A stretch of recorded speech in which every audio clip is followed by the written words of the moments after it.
முன்னாள் மத்திய மாநில அமைச்சரும் முன்னாள் தமிழக காங்கிரஸ் கட்சி தலைவருமான திருநாவுக்கரசர் பிறந்தநாளை முன்னிட்டு மாவட்ட கவுன்சிலர் சுப்பிரமணியன் ஏற்பாட்டில் பெருமருதூர் ஊராட்சி ஒன்றிய தொடக்கப்பள்ளியில் படிக்கும் 40க்கும் மேற்பட்ட மாணவர்களுக்கு இலவச புத்தகப்பை மற்றும் நோட்டு, பென்சில், இனிப்புகள் வழங்கி கொண்டாடினர். புதுக்கோட்டை மாவட்டம் ஆவுடையார்கோவில் அடுத்த பெருமருதூர் கிராமத்தில் உள்ள ஊராட்சி ஒன்றிய தொடக்கப்பள்ளியில் மாவட்ட கவுன்சிலர் சுப்பிரமணியன் ஏற்பாட்டில் 40க்கும் மேற்பட்ட மாணவ மாணவிகளுக்கு இலவச புத்தகப்பை மற்றும் நோட்டு, பென்சில், இனிப்புகள் வழங்கி கொண்டாடினர்.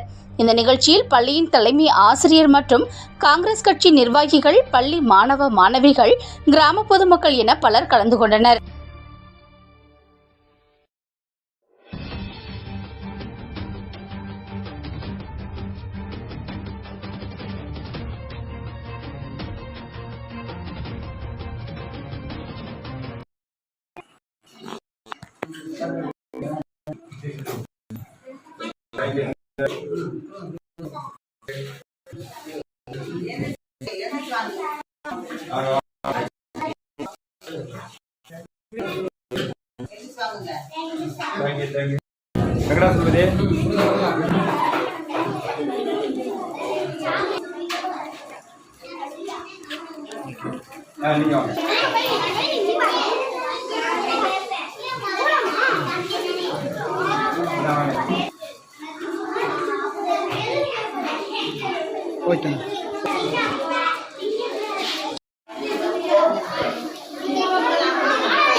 வாங்க.